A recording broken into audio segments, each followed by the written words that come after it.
ֆիքսենք, որ սա բավականին բարդ տարածաշրջան է եղել, կա ու վստահաբար կլինի, ու այս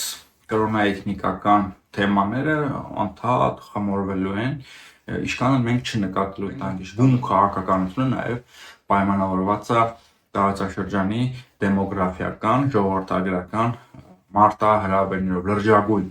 մարտահրավերներով։ Գիտենք, որ Ադրբեջանի նախագահ անդադ խոսում են Հայաստան ադրբեջանցիների վերադարձի մասին։ Բոլորովին վերջերս, ընդամենը ամիսներ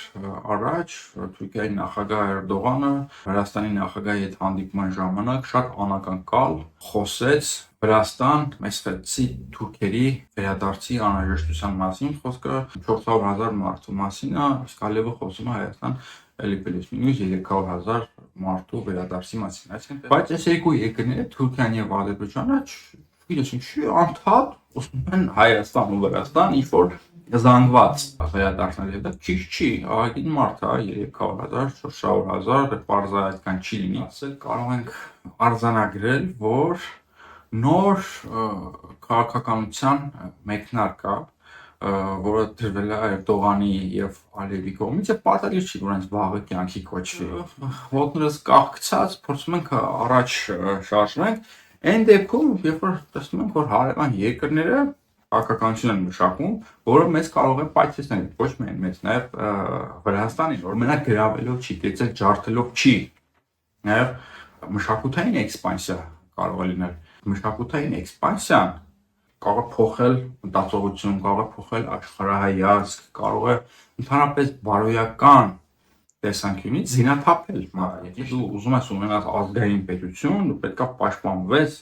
շրջակա միջավայրի մշակութային էքսպանսիայից։ Նիկոլ Փաշինյանի իրական Հայաստանը ինչ է, որ պաստիկ հայրենիքի գաղափարախոսություն է, եթե կարելի է դա գաղափարախոսություն կոչել, ինչպես Թուրքիան է փսել Ադրբեջանը, այս քաղաքականությունից չեն հրաժարվում եւ նրանք այս ամենը չեն նախաձեռնել վաղը արդյունք ստանալու համար։ Դա առաջին հերթին մոտ ապագայի համար, մոտ ապագայում ճնշման գործիք է, իսկ հեռավոր ապագայի համար նաեւ կյանքի կոչվող քաղաքականություն, որը սպառնում է Հարավային Կովկասում քրիստոնեական տարի վերարտադրությանը եւ շարունակականությանը։ Դա կոչվում է թուրքիզացիա, խոսքագնում ազգային պետությունը, հայկական պետականությունը պաշտպանելու հեռանկարի եւ անհրաժեշտության մասին։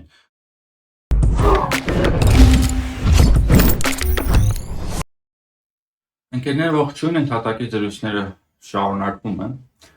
Այսօր խոսելու ենք բավականին բարդ թեմայի մասին, մասնավորապես մեր տարածաշրջանի դեմոգրաֆիական իրականության մասին։ Կփորձենք շատ պարզեցված ի հայտ բերել այն բոլոր մարտահրավերները, որոնք դիտարկվում են հիմա եւ կարող են դիտարկվել նաեւ ապագայում, բայց մինչ այդ առաջարկում եմ բաժանորդագրվել մեր YouTube անալիքին 1991 եւ հավանել, տարածել ընդհատակից զրույցները։ Գնացինք։ Ընդհանրապես մեր տարածաշրջանը բավականին բարդ է իր կրոնաէթնիկական, էթնիկական, մշակութային բազմազանությամբ, շատ հայտնի փաստ է, թերևս բոլորն էլ գիտեն եւ անզեն աչքով կարելի է կռահել եւ պարտադիր չի լինել մասնագետ։ Հարյուրամյակների ընթացքում ռեգիոնը անդադ փոխվել է, տարբեր գործընթացներ եւ խմորումներ են տեղի ունեցել, փոխներթափանցումներ տարբեր մշակույթների, ազգերի, կրոնների միջև։ Մի խոսքով, այս ամենի արդյունքում ի հայտ են եկել բազմաթիվ հետաքրքիր իրականություններ, ենթամշակույթներ, սուբէթնոսներ եւ նաեւ հիմնական ազգություններն էլ, ժողովուրդներն էլ բավականին լուրջ փոփոխություններ են ենթարկվել եւ այս ամեն ինչը պայմանավորված է հենց ռեգիոնի բարդ իրականությամբ, մի կողմից Օսմանյան կայսրություն, Իրան, հետո նաև ռուսական կայսրություն, դրանից առաջ մողոլական, սելջուկյան տիրապետություններ չխորանանք պատմության մեջ, ուղղակի ֆիքսենք, որ սա բավականին բարդ տարածաշրջան է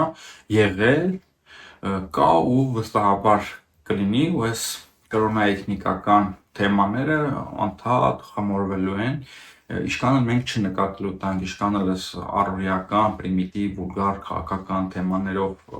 տարվենք, բայց բուն քաղաքականությունը նաև պայմանավորված է տարածաշրջանի դեմոգրաֆիական, ժողովրդագրական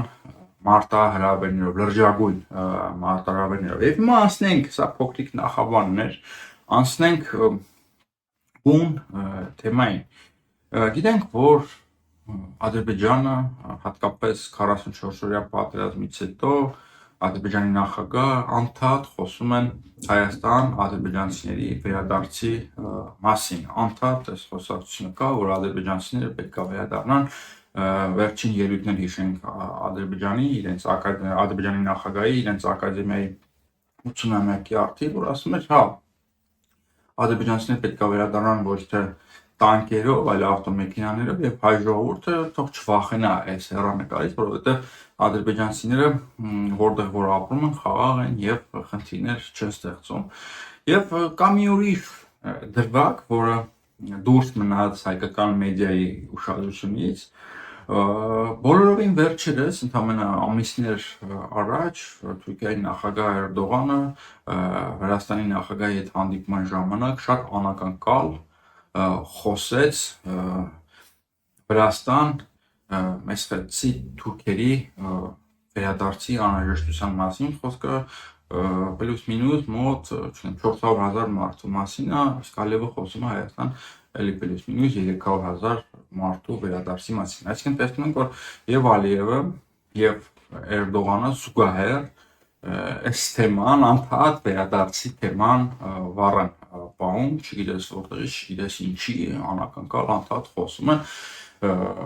վերադարձի մասին Ալիևը ադրբեջանցիների Հայաստանից հեռացած, իսկ Էրդողանն էլ արդեն խոսեց մեսխեցի թուրքերի մասին, որոնք արտաքսվել են ստալինյան ժամանակաշրջանում։ Գիտենք, էլի կանք այս տարածաշրջանի առանձնահատկությունն, այստեղ անդադ լուրջ էթնոկրոնական փոփոխություններ են եղել, ցեղասպանություն, մի ամբողջ ժողովրդի բռնագաղթ, մի ամբողջ ժողովրդի արտաքսում, չեչեններին Ղազախստան, մյուսին այնտեղ, մի խոսքով շատ ցավալի եւ բարդ process-ներ են տեղի ունեցել, բայց հիմա տարածաշրջանում կա այն ինչ որ կա։ Այս պատկերն է ստեղծվել այս էթնոկրոնական կազմով, այս մշակութային իրականությամբ, ու Ալիևը ու Էրդողանը զուգահեռ անդադ մարտահրավեր են նետում այս ստեղծված իրավիճակին ու անդադ խոսում են վերադարձի մասին։ Եվ սա հարցը առաջանում ինչ են այդ երկու բռնապետները հանկարծ մարդու իրավունքների դրոշները գրկած անդադ խոսում են արտաքսված ճակերտների մեջ իհարկե հասկանանք, Հայաստանից հեռացած ադրբեջանցիների պարագայում արտաքսված ժողովուրդների այդ իրավունքներից, որ իբրև պետք է վերադառնան, օրինակ նույն ժամանակում վերցնենք ուրիշ երկու երկրներ, նույն օրինակ Հունաստանը, նույն Իսրայելը, իրենց հրեաների եւ հույների, որովհետեւ վերադարձի անհրաժեշտության մասին չեն խոսում, ընդհակառակը ասում են քաջալերում են, որ ամբողջ աշխարհից հույները վերադառնան Հունաստան, հրեաները ամբողջ բազմալեզու տարբեր մշակույթների հետ փոխներթափանցված հրեաները վերադառնան Իսրայել, Ռուսաստանից, Աֆրիկայից, Ամերիկայից, բայց այս երկու երկրները Թուրքիան եւ Ադրբեջանը չգիտես ինչի անդադ ուսում են Հայաստան ու Վրաստան ինչ որ զանգված վերադարձնել, եւ դա ճիշտ չի, ահագին մարդ է 300,000, 400,000, պարզա այդքան չի լինի, եւ այդքան չի լինի, հետո կարող է շատանա, մի խոսքով այստեղ թվերը այդքան էլ կարևոր չեն, խոսքը կարևորը հենց ինքնին երևույթն է, սաղմնավորվող երևույթն է, սա կարելի է ասել, կարող ենք արձանագրել, որ նոր քաղաքականության մեկնարկը, որը դրվել է Էրդողանի եւ Ալիևի կողմից, եւ պարտադիր չի, որ այնց վաղը կյանքի կոչվի։ Heç պարտադիր չի։ Իսկ թվում է այդ երկու բռնապետները, Էրդողանը եւ Ալիևը, տասնամյակների համար քաղաքական հեռանկար են նախանշում եւ նախագծում։ Վստահաբար իրենք ոչ չեն մտածում, որ վաղը դա լինելու է, չգիտեմ, Վրաստան վերադարձ կամ Հայաստան վերադարձ։ Տասնամյակների համար ական են տեղադրում, քաղաքականություն են նախանշում եւ նախագծում ու պարշի թե ընթացքը ոնց կլինի ի հակադրություն օրինակ մեզ հայաստանցիներից մենք չգիտեմ այսօրվա օրով ենք ապրում վաղվա մասին մտածողներ մեր իրականությունում չկան, այսինքն թերթի տրամաբանությամբ ենք, օրաթերթի տրամաբանությամբ ենք ապրում։ Այսօր մի բան եղավ, աղմկոտ վերնագիր, քննարկեցինք անցան։ Թե ինչ կլինի վաղը, թե ինչ կլինի մի ամիս հետո, մի տարի հետո, 10 տարի հետո, այդ ամեն ինչի մասին մտածողներ չկա, ու մենք կարճաժամկետության մեջ ենք ապրում մի օրվա տրամաբանությամբ՝ ի տարբերություն Թուրքիայի եւ Ադրբեջանի, որոնք տեսնում ենք, որ երկարաժամկետ քաղաքականություն են մշակում, որը միգուցե կհասնի արդյունքի։ Հենց սա է էլի շատ մեր համար շատ չար կատակ խաղաց ու ես կարծում եմ, որ մեր ձախողումների, մեր աղետների ամենամեծ պատճառը նաև հենց մեր էպիզոդիկ դրվագային մտածողությունն է, մենք երկարաժամկետ խնդիրներ մեր առաջ չենք դնում ու օրվա կտրվածքով էպիզոդիկ արձագանքում ենք աշխարհում մեր շուրջը տեղի ունեցող իրադարձություններին։ Տեսեք, օրինակ հիմա մենք մեր իշխանությունը, Հայաստանի իշխանությունը քեֆ ուրախություն անում, ինչա թե Ադրբեջանի տարածքով երկաթուղով Հայաստան ցորեն է եկել, ռուսական ցորեն։ Հիմա քեֆ են անում, տոնական, քչամն մի հատ սալյուտ խփեն, բայց այսինքն օրվա տրամաբանությամբ, օրաթերթի վերնագիր են ստացել ու դրանով ապրում են ու դրանից այն կողմ էլ ոչինչ չեն տեսնում։ Ես հենց այս լուրը տեսա եւ այդ լուրի վերաբերյալ արձագանքները մի բան պատկերացրեցի, թե ինչ կարող են անել 90-ականներին Հայաստանի իշխանությունները, եթե չեմ սխալվում թիվը 20 կամ 20-ից ավել անգամ այդ երկաթուղին Վրաստան երկաթուղին ադրբեջանցիները պայթեցել են 20 անգամ օրվա իշխանությունները վերականգնել այդ երկաթուղին։ Դուք պատկերացնում եք, եթե հիմա այդ իշխանությունը, որին հիմա այդքան ինչ ասես չեն վերագրում, հայոյում են, թալան չեն ասում, Հայաստանը կործանողներ են ասում Ղարաբաղը իրանք են գլխից հանել։ Հիմա իր բանու գործը թողած, պատերազմը թողած, սկսել քեֆ ուրախություն, տոնական տրամադրություններ, տոնական չգիտեմ տոնային, ուրախանային, տոնական տրամադրություններով ապրեն, քեֆ ուրախություն անեն, ինչա թե մի անգամ վերականգնել են երկաթուղին, մի անգամ, 20 անգամ չէ, այսինքն մենք պատերազմը չենք հաղթի, մենք քաղաքական հաջողություններ չենք կարողանա արձանագրել, հա լավ հասկացանք այդ գնացքով երկաթուղով եկել է հացահատիկը, հա հասկացանք, բայց որն է քաղաքականությունն է, որն է այդ քաղաքականության երկարաժամկետ հեռանկարը, ինչի ենք մենք ուզում հասնել, ինչ նպատակ ենք մեր առաջ դրել, թե ուղղակի ինքնանպատակ խոսում ենք խաղաղության մասին, աղոթում ենք, որ հանկարծ Ալիևը մեր տոնը չփչացնի, բայց փչացնում է, ու տենց ոտներս կախկցած փորձում ենք առաջ շարժվենք, այն դեպքում, երբ որ տեսնում ենք, որ հարևան երկրները մի կողմից խոսում են խաղաղության մասին, խոսում են մարդու իրավունքների մասին, ամեն ինչ լավ, ողջունում ենք, ընտիր է ամեն ինչ, բայց մյուս կողմից էլ քաղաքական ականներ են տեղադրում, որոնց վրա մենք ինչ-որ մի օր պայթելու ենք, այդ քաղաքական ականները նորից եմ կրկնում, այս բառը շատ պետք է կրկնվի, երկարաժամկետ քաղաքականություն են մշակում, որը մեզ կարող է պայթեցնել, ոչ միայն մեզ, նաև Վրաստանին, որովհետև իրենք շատ լավ հասկանում են, թե այդ քաղաքականության վերջը ինչի կարող է հանգեցնել։ Իդեպ հիմա կարող են ինձ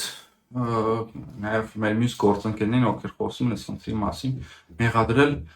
ֆաշիզմի մեջ, անհանդուրժողականության մեջ, քսենոֆոբիայի մեջ, իբրև թե դա լավ դե հիմա ինչ կլինի թող կան ապրեն հիմա ինչ են խանգարում մեր բարեկամ ադրբեջանցիներն են, Ադրբեջանը մեր բնական դաշնակիցն է, այնքան որ այդ ռուսները ռադները քաշեն ստրատեժներից մեզ չխանգարեն, դաս կմեղադրեն բանա այլ ադրբեջանցիների դեմ ատելություն տարածելու, ֆաշիզմ տարածելու մեջ մի կողմից եթե նայում ես ինչ-որ առանց իրերի էության մեջ խորանալու ասում դե լավ հա հիմա ու մենք ֆաշիստ չենք թողան ապրեն բայց ախր հարցը այդ չի հարցը գալ ապրելը չի մենք նորից եմ կրկնում տեսնում ենք քաղաքականություն դեմոգրաֆիական ժողովրդագրական քաղաքականություն երկարաժամկետ որը կարող է բերել լուրջ փոփոխությունների եւ օրինակ նույն շատ եվրոպական երկրներ հիմա ֆաշիստ են թե չէ օրինակ նույն Լատվիան ֆաշիստական երկիր է թե չէ որ իր տարածքում սահմանափակել է ռուսների իրավունքները սահմանափակում է ընդհանրապես ռուսերենի դեմ կատաղի պայքար են մղում ռուսների իրավունքներն են սահմանափակում այդ ընտրական գործընթացներում ընդհանրապես քաղաքացիական իրավունքներն են սահմանափակում բայց օրինակ նույն Լատվիայում մյուս մերձբալթյան երկրներում ինչի համար են այդ ամեն ինչը անում հո ֆաշիստներ չեն եվրոպական երկիր է եւ անդամ ԱՏՕ-ի անդամ մարդու իրավունքներով իր ամբողջ էությամբ եւ բովանդակությամբ համապատասխանում են եվրոպական այդ ոգուն եւ արժեքներին, բայց ինչ են ռուսերենը եւ ընդհանրապես ռուսներին կամ ռուսախոսներին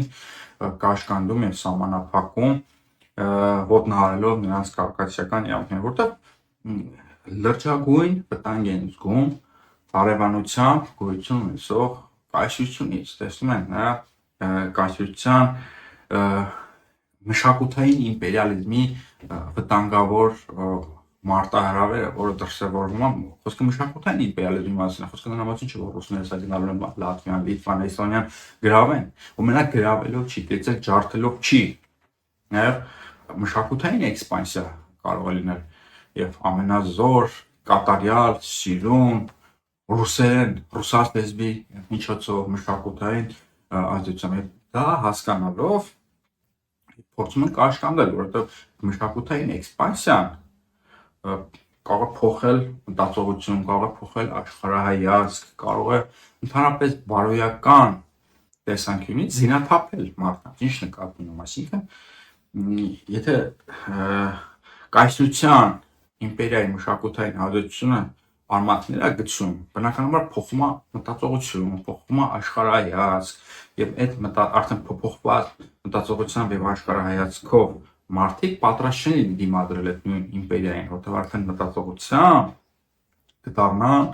այդ նույն իմպերիայի մի մասնիկը, ինչի համար էր բյուզանդական կայսրությունը իր մոտ պատանդ պահում իր հարևան փոքր երկրների արքայազներին կամ այլ իշխանների եւ հո դրանք բանտ չեն նստում, չէ՞, կայսերական միջավայրում կրթություն էին ստանում, սովորում էին հունարեն, նաև միգուցե ուղղափառություն էին սկսում դավանել եւ բյուզանդական քաղաքականության էությունը ո՞րն էր, որպեսզի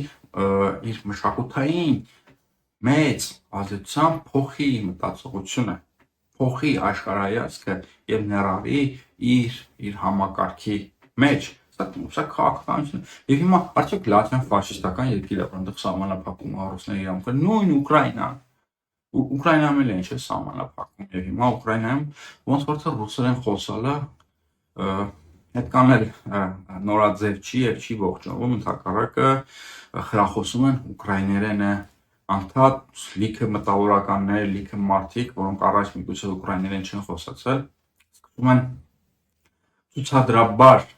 խոսել ուկրաիներեն եւ դա ծափահարությունների արժանանում է, դա շատ ճիշտ է, եթե դու ուզում ես ունենալ ազգային պետություն, դու պետք է պաշտպանվես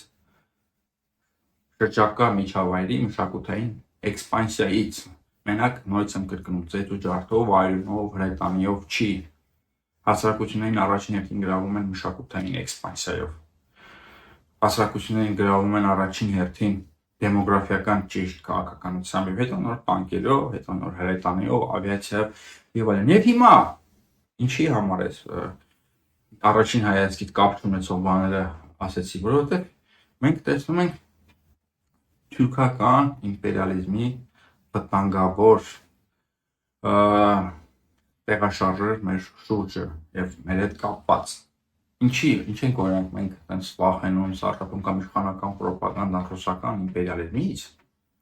բայց միևնույն ժամանակ այդ նույն մեր իշխանությունը բոբիկանում է, զինաթափում է եւ մեր կանումը թուրքական իմպերիալիզմի առջեւ անդադ մեզ համոզելով, որ այդտեղից վտանգ չկա, վտանգը հյուսիսից է։ Ոչ ոք չի հերքում, որ հյուսիսից էլ կան եւ կարող են լինել եւ կլինեն վտանգներ, դա էլ է իմպերիա, դա էլ է իմպերիալիստական ավանդույթ, որից պետք է զգուշանալ, բայց այս երկու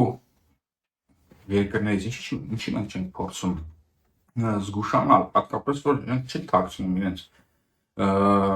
մտադրությունների մասին։ Դեռ հիմա այս բանը էլի այս նորաձև հիպստեր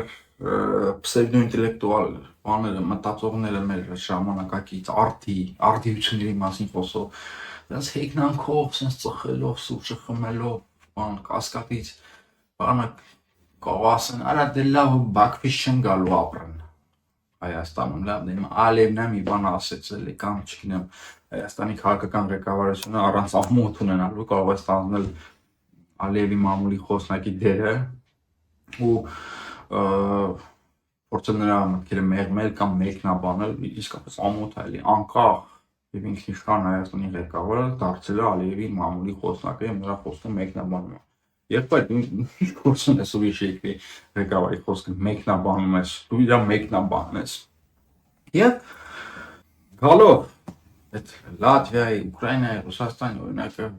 ինչի համար բերեց, նորից եւս մեկ անգամ կրկնենք ուրիշ բառեր չեն կարող բերել, չթվա թե անդադ նույնն եմ կրկնում։ Իրանք առաջ են մղում տարածաշրջանի թյուրքիզացիայի երկարաժամկետ քաղաքականություն եւ դրա առաջնային գործիքներից մեկը իրենց դեմոգրաֆիական ժողովրդագրական քաղաքականությունն է, որի բաղկացուցիչը հեռացված ժողովուրդների վերադարձին անհրաժեշտությունն է կամ մարդու իրավունքների թողնյակով դրա բարձրաձայնումը եւ Հայաստանին եւ Վրաստանին իսկապես սպառնում է այս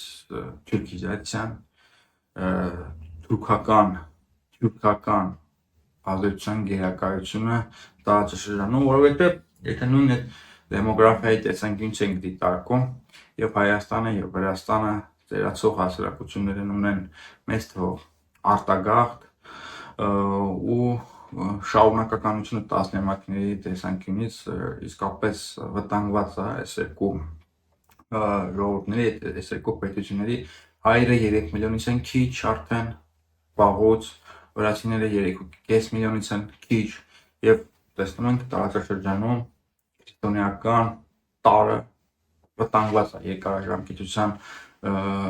կտրվածքով։ Չեմ ասում ընդհանրապես այդտեղ Հայաստանի Հանրապետության տարածքում հայեր չեն ապրի կամ Վրաստանում վրացիներ չեն ապրի, չեմ ասում որ այս երկու երկրները վերանալու են, խոսքը գոյության հեռանկարների մասին է եւ առաջին հերթին որպես ազգային պետություններ դրսևորման անհրաժեշտության մասին։ Այս որպես ազգային պետություն գոյությունը շարունակելու համար ազգային պետությունը որ պաշտպանում է իր շահերը, իր հետաքրքրությունները պետք է պաշտպանական մեխանիզմներ մշակել եւ առաջին հերթին ժողովրդագրական, թեմայի համատեքստում ժողովրդագրական մարտահրավերներից պաշտպանվելու մեխանիզմներ, թե չէ այս ամեն ինչը հանգեցնելու է պայթյունի եւ կազմականման եւ հենց այս ամենի համատեքստում Նիկոլ Փաշինյանական այդ կենցաղային փոքր պստիկ քաղաքականությունը հիմա Նիկոլ Փաշինյանի իրական Հայաստանը ինչ է որ պստիկ հայրենիքի գաղափարախոսություն է, եթե կարա դա գաղափարախոսություն կոչել, պստիկ առանց հետաքրքրությունների, առանց շահերի, որտեղ ինքը ամեն ինչ վերահսկում է մի ձեռքը փողերի վրա է, մյուս ձեռքը ուժային կառույցների վրա է, ինքը ստեղ ինչ ուզում է անում է, ոնց ուզում է անում է, ապագայի մասին մտածող չկա, բայց երկրի շուրջը վտանգներ են գեներացվում եւ ինչպես Թուրքիան, այնպես էլ Ադրբեջանը այս քաղաքականությունից չեն հրաժարվում եւ նրանք նորից կրկնենք, այս ամենը չեն նախաձեռնել վաղը արդյունք ստանալու համար։ Դա առաջին հերթին մոտ ապագայի համար, մոտ ապագայում ճնշման գործիք է, իսկ հեռար ապագայի համար նաեւ կյանքի կոչվող քաղաքականություն, որը սպառնում է Հարավային Կովկասում քրիստոնեական տարի վերարտադրությանը եւ շարունակականությանը։ Դա կոչվում է թյուրքիզացիա, այս բառից պետք չի վախենալ, այստեղ քսենոֆոբիա չկա, այստեղ ֆաշիզմ եւ ատելություն այլ ժողովուրդների նկատմամբ չկա, ընդհանրապես խոսքա գնում ազգային պետությունը, հայկական պետականությունը պաշտպանելու հեռանկարի եւ անհրաժեշտության մասին, որտեղ նորից էլի ասում ենք հայկական ժամանակ թերթի մեջ չենք ապրում, օրվա վերնագրով ապրենք։ Մենք նաեւ պետք է մտածենք մեր ապագայի, մեր պետության ապագայի մասին, ինչպեսին կլինի Հայաստանը 10 տարի հետո, 15 տարի հետո, 5 տարի հետո, 100 տարի հետո, այս թեմաները պետք է քննարկվեն առնվազն եւ ռիսկերը, մարտահրավերները այսպի առնվեն։ Այսօր Երևս այսքան է, բան բաց չթողեցի։ Չնայած էլի կարելի է այս թեման զարգացնել, բայց սահմանափակվենք այսքանով, բայց հստակաբար շարունակելի, որովհետև Թուրքիան եւ Ադրբեջանը չեն հրաժարվելու իրենց նպատակներից, իրենց էությունից, մենք էլ պետք է որ չհրաժարվենք մեր էությունից եւ մեր բովանդակությունից, այնպես թեման չի մնալու, էլի կքննարկենք։ Մինչև հեռանալը հրաժարվում եմ բաժանորդագրվել մեր YouTube ալիքին, հավանել, տարածել, ընդհատակից զրույցները լավ մնաց։